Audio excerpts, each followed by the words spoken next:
मरहबा collection fashion की दुनिया का भरोसेमंद नाम। ऊंची से ऊंची कंपनियों के कपड़े जैसे रेमंड, अरविंद, सोक्तास, कैडनी, सम्मान, नसीमा, लुथाई, सियाराम, ओसीएम और लेलन जैसे ऊंची कंपनियों के कपड़े मिलने का बाएतमाद मरकज। हमारा पता याद रखिए, Jamhoor high school main road, Malda Chowk, जैतून हजीन मस्जिद के पास, मालेगांव।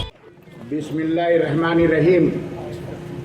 काला रब्बिश्रह ली सदरी वयस्सिर ली अमरी वहलुल उक़दतम मिन लिसानी यफ़क़हू क़ौली रब्बि ज़िदनी इल्मा। बिरादरान मिल्लत, आज मुझे इस बात के लिए बड़ी खुशी है कि हमारे शहादा शहर में ऑल इंडिया मोमिन कॉन्फ्रेंस का इनेकाद हुआ है और इसके लिए दिल्ली से हमारे कौमी सदर आली जनाब फ़िरोज़ अहमद अंसारी साहब तशरीफ़ लाए हैं। मैं उनका बेहद ममनून और मशकूर हूँ कि उन्होंने अपना कीमती वक्त निकाल कर आज शहादा जैसे पसमानदा इलाके में तशरीफ़ लाकर अंसारी बिरादरी से उन्होंने जो मुलाकात किया है वो वाकई काबिल तारीफ़ है। दोस्तों और साथियों, शहादा से हमारा बहुत पुराना रिश्ता है। मैं शहादा लगातार 20 साल की उम्र में था जब से शहादा आ रहा हूँ और यहाँ पर मेरे कई बड़े बड़े जलसे सियासी मुनक्कद हुए। इसलिए शहादा से हमारा एक कल्बी लगाव है। 40 साल पहले जब मैं शहादा आता था तो अंसारी बिरादरी की माशी हालत को देखकर मुझे रोना आता था कि कितनी गरीबी के सतह के नीचे हमारी अंसारी बिरादरी यहाँ पर ज़िंदगी गुजार रही है। लेकिन आज 40 साल के बाद जब मैं परसों यहाँ पर आया इस कॉन्फ्रेंस को इनेकाद के सिलसिले में इंतज़ामात का जायज़ा लेने के लिए, तो मुझे ये देखकर बेहद खुशी हुई कि अल्लाह ताला की इस पसमानदा इलाके पर और ख़ास तौर पर मोमिन बिरादरी पर इतनी बरकत का नुज़ूल हुआ है कि आज हमारी बिरादरी यहाँ पर माशी और सियासी तौर पर एक ताकतवर बिरादरी के रूप में खड़ी हुई है। मुझे अच्छी तरह याद है कि 1983 में जब यहाँ फ़िरका वाराना फसाद हुआ था और रमज़ान उस्ताद उस फसाद में शहीद हुए थे, बिरादरी का उस वक्त कोई पुरसान हाल नहीं था। कोई सियासी जमात बिरादरी की हिमायत पे खड़ी नहीं हो रही थी। इतने खतरनाक हालात 1983 में थे और रमज़ान उस्ताद का को यहाँ पर सरपसंदों ने उनका कत्ल कर दिया और वो शहीद हो गए। ऐसे बुरे हालात में मैंने साबिक मरकज़ी वज़ीर, साबिक रियासती वज़ीर इसाक जिमखाना वाला के पास गया और उनसे कहा कि शहादा में बिरादरी की ऐसी ऐसी पोजीशन है और कोई सियासी जमात उनकी हिमायत के लिए खड़ी नहीं हो रही है। तो बोले मैं चलता हूँ शहादा। मैंने उस वक्त 1983 में मेटाडोर पे, खटारा मेटाडोर पे इसाक जिमखाना वाले को आगे बैठा के लाया है शहादा में और उन्होंने तब हालात का यहाँ जायज़ा लिया। जायज़ा लेने के बाद रमज़ान अंसारी के मकान पर गए और उन्होंने उनके अहले खाना को पुरसा दिया और 5,000 रुपया, उस वक्त का 5,000 रुपया उनको नकद माली मदद की और तमाम हालात शरद पवार साहब को जाकर बताए। उसके बाद सरपसंदों के खिलाफ कार्रवाई हुई। तो शहादा का हमारा रिश्ता बहुत पुराना है। दोस्तों और साथियों, ऑल इंडिया मोमिन कॉन्फ्रेंस को मुतहर्रिक करने के लिए और मैं ये बता देना चाहता हूँ कि ऑल इंडिया मोमिन कॉन्फ्रेंस के जो हमारे साबिक सदर थे और जो मुसलसल कई मरतबा इंदिरा गांधी के कैबिनेट में साबिक वज़ीर थे जनाब ज़ियाउर रहमान अंसारी साहब, इनके इंतकाल के बाद हमारी तंजीम सर्द पड़ गई थी। लेकिन उस तंजीम को दोबारा फ़ाल बनाने के लिए, सरगर्म करने के लिए जनाब फ़िरोज़ अहमद अंसारी साहब जो हमारे कौमी सदर हैं, इन्होंने बेड़ा उठाया कि जिस तरह मोमिन कॉन्फ्रेंस ज़ियाउर रहमान अंसारी के वक्त में थी कि हमारी ताकत को पहचाना जाता था, हमारी ताकत के आगे हिंदुस्तान का वज़ीर आज़म भी झुकता था, वैसी ताकत हमको आज मोमिन कॉन्फ्रेंस की खड़ी करनी है ताकि कोई भी हुकूमत, किसी भी पार्टी की हुकूमत इक़्तिदार पे आई तो उसको ये एहसास होना चाहिए कि मोमिन कॉन्फ्रेंस के जो सदर है फ़िरोज़ अहमद अंसारी, इनके साथ पूरे हिंदुस्तान की मोमिन बिरादरी है। अगर मोमिन बिरादरी के सनती माशी और सियासी मसाइल को नज़रअंदाज किया गया तो मोमिन बिरादरी का जो वोट बैंक है वो हमसे दूर जा सकता है। ये डर और खौफ पैदा करने की ज़रूरत है, जो डर और खौफ ज़ियाउर रहमान अंसारी के दौर में था। मैं कहना चाहता हूँ कि अपने को याद करना चाहिए कि 1972 में जब कहत साली पड़ी थी, भयानक दुष्काल की परिस्थिति थी, धूलिया में बुनकर बिरादरी परेशान हाल थी। ऐसे वक्त में उस वक्त की वजीर आज़म इंदिरा गांधी ने एक कानून लाया कि पावर लूम पर रंगीन साड़ी नहीं बुनना चाहिए, पाबंदी लगा दी। मालेगांव, धूलिया, भिवंडी में कारखानों पर पुलिस के छापे गिरने लगे, कारखाने बंद कराए जाने लगे, मोमिन बिरादरी भूखमरी और फाका कशी की नौबत आ गई। ऐसे वक्त में हमारे ज़ियाउर रहमान अंसारी उस वक्त मालेगांव आए। उन्होंने भिवंडी का दौरा किया, धूलिया का दौरा किया। तमाम दौरा करने के बाद वो वापस दिल्ली गए और दिल्ली जाकर इंदिरा गांधी से कहा कि आपने पावर लूम पर रंगीन साड़ी पर जो पाबंदी लगाई है, अगर उसको नहीं हटाया आपने तो हमारे हज़ारों की आबादी वाली मोमिन बिरादरी भुखमरी का शिकार हो जाएगी, आपको ये पाबंदी हटाना चाहिए। तो उस वक्त की वजीर आज़म इंदिरा गांधी को मालूम था कि ज़ियाउर रहमान के पीछे पूरे हिंदुस्तान के मोमिन बिरादरी के लोग हैं, उनके साथ पूरी अंसारी बिरादरी खड़ी है। अगर ज़ियाउर रहमान अंसारी की बात को नहीं माना गया तो मोमिन बिरादरी का वोट बैंक इंदिरा कांग्रेस से खिसक जाएगा। इसलिए इंदिरा गांधी ने अंसारी साहब की आवाज़ पर लब्बैक कहते हुए धूलिया, मालेगांव, भिवंडी में पावर लूम पर रंगीन साड़ी पर जो पाबंदी लगाई गई थी उसको उन्होंने ख़त्म करने का ऐलान किया। ये सिर्फ इसलिए जब इंदिरा गांधी से मुलाकात के बाद ज़ियाउर रहमान अंसारी उनकी ऑफिस से बाहर निकले तो मालेगांव के एक सियासी लीडर ने कहा कि अंसारी साहब, आपका इंदिरा गांधी के पास इतना असर है कि इंदिरा गांधी ने आपकी बात को तस्लीम कर लिया।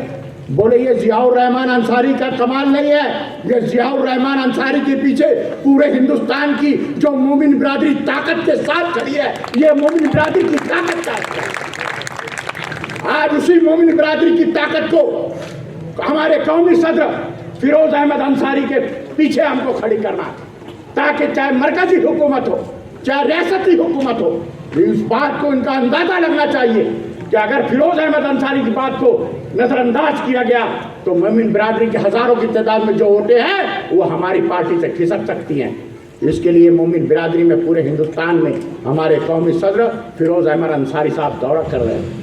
मराठवाड़ा का दौरा किया उन्होंने, गुजरात, बिहार, बंगाल वगैरह का दौरा किया और वो दौरा सब करते हुए पिछले 6-7-8 महीने पहले वो मालेगांव तशरीफ लाए, धूलिया तशरीफ लाए और इस तरह से मोमिन बिरादरी का वो जायज़ा ले रहे हैं। इसी तरह जब 3 मार्च को वो बम्बई में आए तो मुझे पता चला कि वो 3 मार्च को बम्बई में आ रहे हैं, तो मैंने परवेज़ अंसारी जो हमारे मोमिन कॉन्फ्रेंस के जनरल सेक्रेटरी ऑल इंडिया के, वो बीमार हो गए हैं अचानक, नहीं तो वो भी आज आपके सामने आते, उनको फ़ोन किया कि भाई अगर फिरोज़ भाई आ रहे हैं तो शहादा में भी हमारे अंसारी बिरादरी बड़ी तादाद में रहती है, वहाँ भी आकर उन्होंने अंसारी बिरादरी से अगर वो मुलाकात किए और उनसे गुफ्तगू और बातचीत की तो वहाँ भी मोमिन कॉन्फ्रेंस को फाल बनाया जा सकता है, मजबूत बनाया जा सकता है। और जब उन्होंने हामी भर ली कि हाँ मैं शहादा आऊँगा, तो मेरी नज़र सबसे पहले शहादा में मोमिन बिरादरी के लिए सरधड़ की बाजी लगाने वाले, हर वक्त मोमिन बिरादरी के सुख दुख में खड़े रहने वाले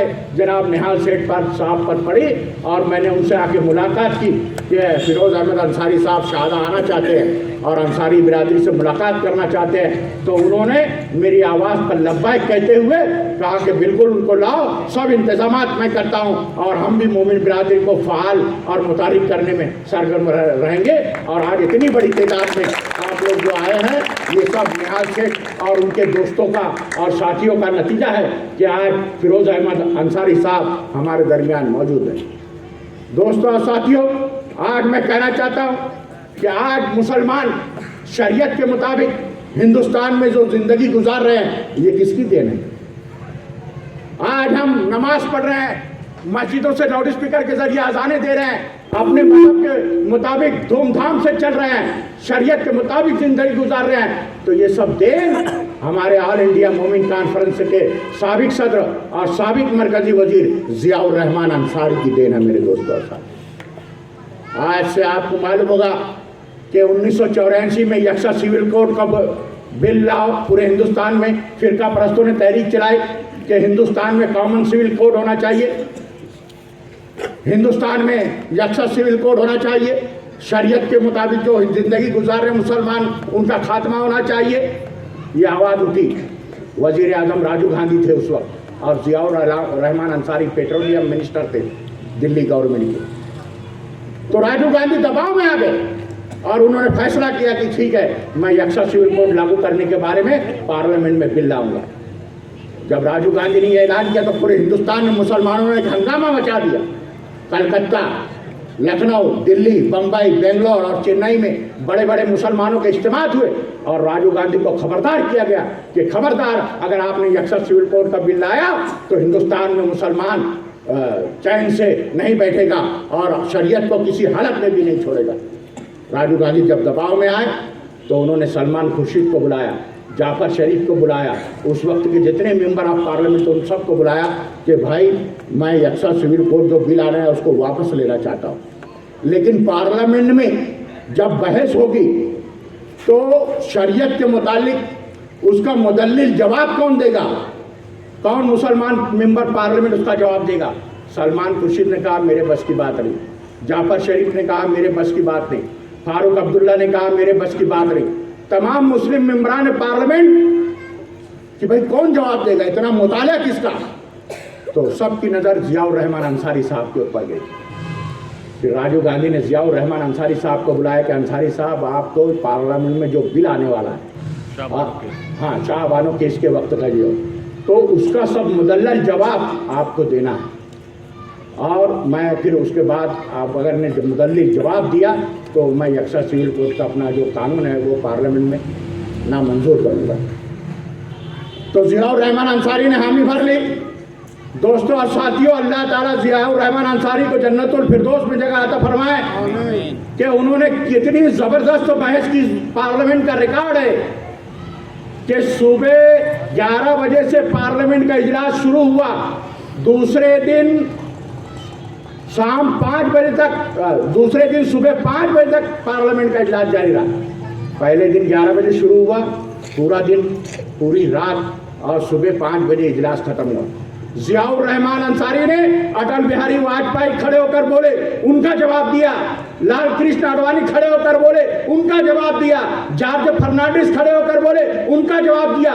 जितने भी हिंदू मेंबरान ऑफ पार्लियामेंट थे जिनको शरीयत पर एतराज था, तमाम लोगों को मुदल्लिल और मुंहतोड़ जवाब देते हुए जियाउर रहमान अंसारी ने यह बावर करा दिया कि हिंदुस्तान में मुसलमान शरीयत के मुताबिक जो जिंदगी गुजारना चाहते हैं वो क्यों जरूरी है। तमाम लोगों को उन्होंने पटा दिया और सुबह 11 बजे से शुरू होने वाला इजलास दूसरे दिन सुबह 5 बजे, यानी 18 घंटे चला वो इजलास। 18 घंटे पार्लियामेंट में रिकॉर्ड है।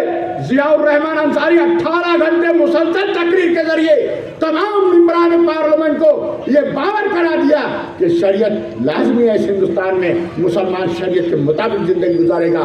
और सुबह 5 बजे पार्लियामेंट में, क्योंकि इंदिरा कांग्रेस की अक्सरियत थी, पूरी अक्सरियत के साथ राजीव गांधी ने यह बिल पास किया कि यक्षा सिविल कोड बिल लागू नहीं होगा, मुसलमान अपनी शरीयत के मुताबिक इस हिंदुस्तान में जिंदगी गुजार सकते हैं। यह हमारे जियाउर रहमान अंसारी का कमाल था। हमारी बिरादरी को अगर मौका दिया गया, हमारी बिरादरी को जो मौका दिया गया तो ऐसे हजारों जियाउर रहमान अंसारी पैदा होंगे और बिरादरी के अंदर एक ताकत और कुव्वत पैदा करने की कोशिश करेंगे। आप लोगों को याद है ये शहादा पसमानदा ज़िला है।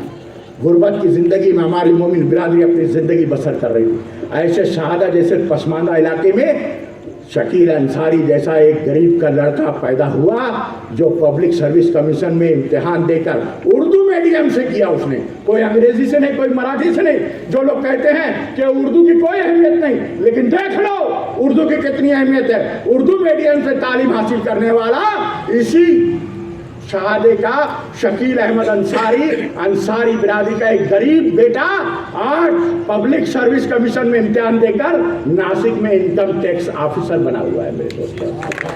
और इसी निशान स्कूल का तालिब इल्म हुआ शकील अहमद। तो अगर मौका मिला, हमको मौका दिया गया तो अंसारी बिरादरी किसी से पीछे नहीं रहती है। और मैं ये भी कहना चाहता हूँ कि अब दूसरी मुस्लिम बिरादरी भी हम अगर इकट्ठा हो रहे तो उनको कुछ मायूस होने की ज़रूरत नहीं है। ऑल इंडिया मोमिन कॉन्फ्रेंस भले मोमिन कॉन्फ्रेंस नाम हो, लेकिन वो फिर चाहे मंसूरी हो, चाहे खटकी हो, चाहे पिजारी हो, यानी जो पसमानदा मुसलमान हैं उनको मसाइल को हल करने का काम ऑल इंडिया मोमिन कॉन्फ्रेंस कर दिया मेरे दोस्तों और साथियों। और देखिए अंसारी बिरादरी को ताकत मिली तो हमारे निहाल अहमद अंसारी जैसे शख्स यहाँ शहादा में मौजूद है, जिन्होंने अभी अभी 11 इज्तिमाई निकाह करवाया। वो सब मुसलमान की गरीब बच्ची और मुसलमान के गरीब अंसारी बिरादरी के, और उसमें कुछ मंसूरी जमात के भी थे, कुछ सब गरीब बच्चों की उन्होंने शादियाँ करवाई और सब जहेज के तमाम सब 1 रुपया लेकर से और जहेज के तमाम सामान मुकम्मल तौर से उनको तकसीम किया और 11 जोड़े की इज्तिमाई शादी की और 10,000 लोगों का खाना किया उन्होंने इस सादा तालुक के अंदर। ये हमारे लिए हाँ सब जहेज जो है वो सब समाज के लोगों ने इज्तिमाई तौर पर जमा किया था और इस तरह इनकी क़यादत में वो अज़ीमुश्शान इज्तिमाई निकाह हुआ और उसमें इतना अज़ीमुश्शान तरीके पर ये प्रोग्राम किया गया मेरे दोस्तों और साथ। तो हम लोग यहाँ आए हैं मोमिन कॉन्फ्रेंस को ताकत पहुँचाने के लिए, मोमिन कॉन्फ्रेंस को ताकतवर बनाने के लिए।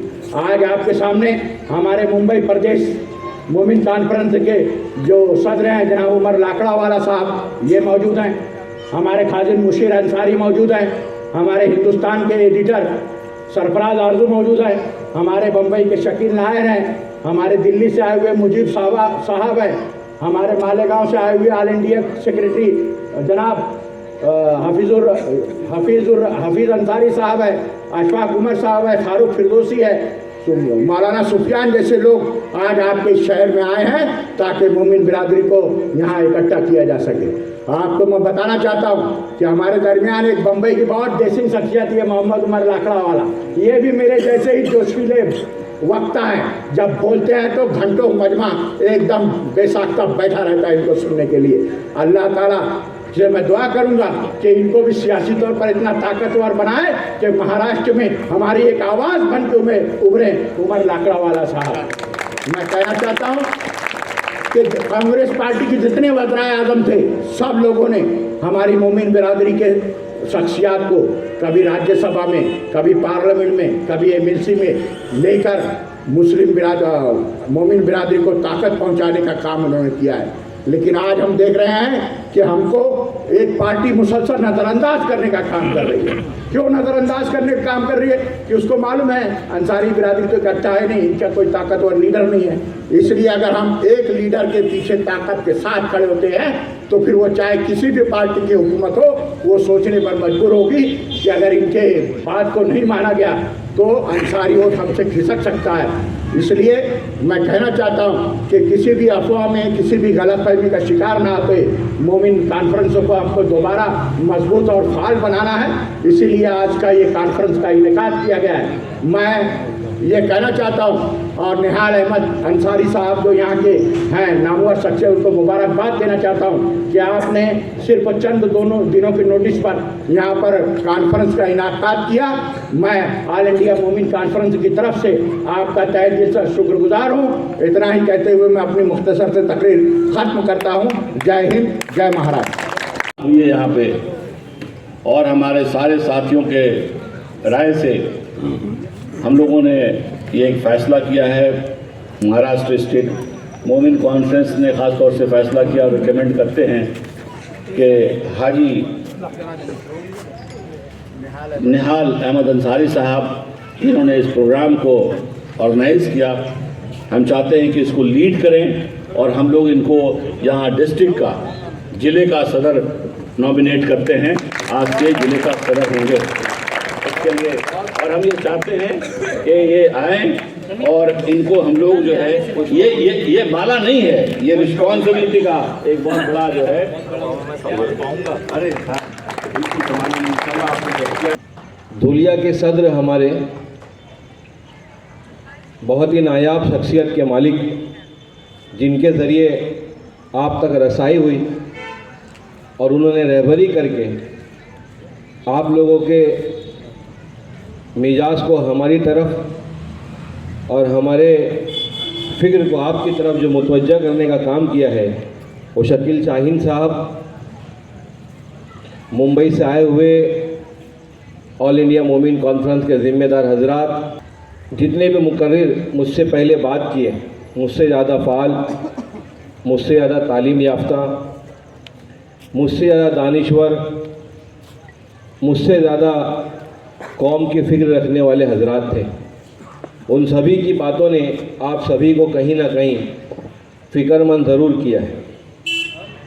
जिस तरीके से हम हमारे कारोबार की फ़िक्र करते हैं, हमारी नौकरी की फ़िक्र करते हैं, हमारे परिवार की, हमारे बच्चों की फ़िक्र करते हैं, उसी तरह हमारे अंदर कौमी फ़िक्र आ जाए, ये इजलास उसके लिए रखा गया है।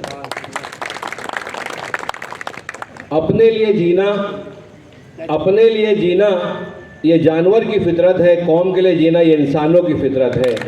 ये मेरे लाडले आका ने हमें समझा के गए हैं, बता के गए हैं। और इखलाक और यकजहती से जो मीनार तामीर होता है, उसे तोड़ने की कोई भी दुश्मन की ताकत नहीं होती। वो मीनार से हम सबको नेस्तो नाबूद करने का काम करते हैं।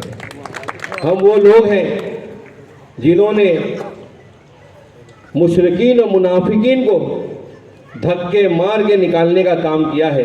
हम वो लोग हैं जो आज़ादी के वक्त अंग्रेज़ों को लात मार के, लाठी मार के, गोली खा के निकालने का काम किया है। हाल ही में जो है 2 नौजवान लड़कों को जो है हरियाणा में जो है जीप में ज़िंदा जला दिया गया। इन तमाम वाक़यात पर हमारे वज़ीर आज़म ने आज तक लब कुशाई नहीं की।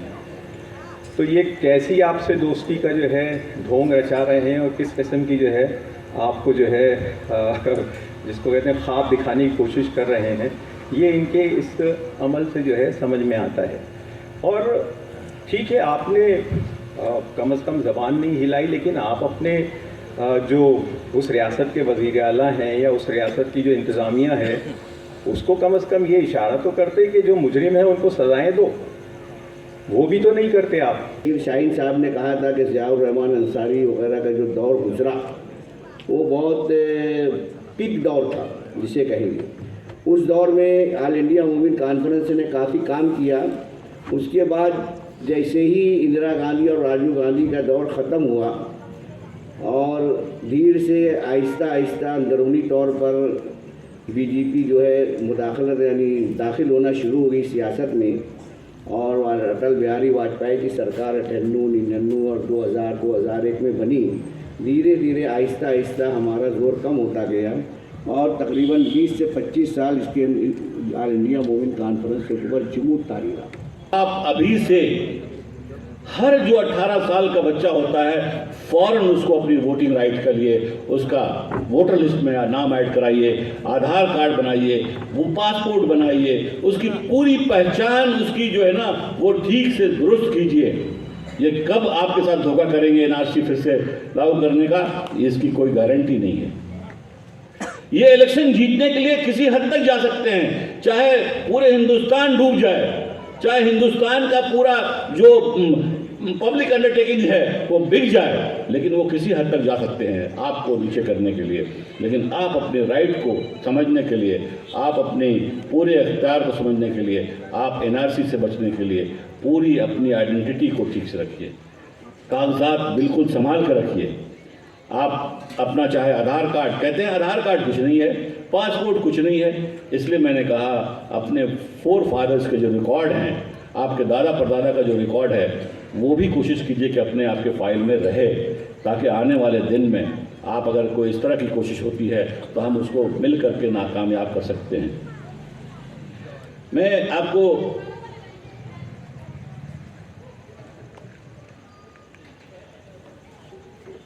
इस तरह आप देख रहे हैं कि मोमिन कॉन्फ्रेंस ने ख़ास तौर से पूरे हिंदुस्तान और ज़िया रहमान साहब के बाद, नुमानी साहब के बाद, जहाँ जहाँ हमारे बरादरी के लोगों ने खड़ा होकर करके अपनी कोशिश से ऑर्गेनाइज करने की कोशिश की, मैं आपको वादा करता हूँ कि अगर एक बार नहीं 100 बार भी अगर शहादा आने की ज़रूरत पड़ी हमारे बरादरी को, तो हम लोग आने के लिए तैयार हैं और इंशाल्लाह आपके साथ खड़े हैं।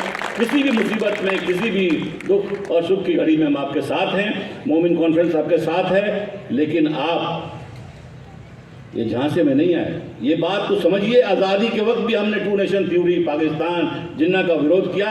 आज भी आपको मोमिन कॉन्फ्रेंस को इस बात को मिसाल देना है कि हम सेकुलरिज्म के साथ हैं, हम अपने कॉन्स्टिट्यूशन के साथ हैं, और जो इसका विरोध करेगा हम उसके खिलाफ हैं। धर्म की राजनीति को हम नकारते हैं और धर्म के आधार पर हम वोट कभी नहीं करेंगे। आप इस बात को रखिए। आपका एक पूरे हिस्ट्री में आपका रेफरेंस है, मोमिनों का रेफरेंस है, अंसारियों का रेफरेंस है। हमारी आज़ादी में इस चीज़ को बरकरार रखना है। हमें सेकुलर होकर के इस कंट्री के अंदर, ये हमारा कंट्री सेकुलर है, हमारी संविधान सेकुलर है। कुछ लोग बहक गए हैं, ये भी ठीक हो जाएंगे, लेकिन हमें अपनी चीज़ को, रूट को पकड़ कर रखना है। और इसलिए कभी भी हिम्मत हारने की ज़रूरत नहीं है, कभी भी कमतरी में जीने की ज़रूरत नहीं है। आप बेशक अपनी लड़ाई, अपनी बात को कहिए कि साहब हमारी आज़ादी देखिए, हमारी योगदान देखिए, हमारा ये, हमको लोग कहते हैं साहब कहाँ से आ गए। अरे भाई आए कहाँ से? ये सारे आज हिंदुस्तान के अंदर जितने भी मुसलमान हैं, 99% मुसलमान जो हैं सब यही के हैं। इस तरह की बातें जो गुमराह करने वाली बात होती है, उससे बचिए। ये पासमानदा का मुहिम से बचिए।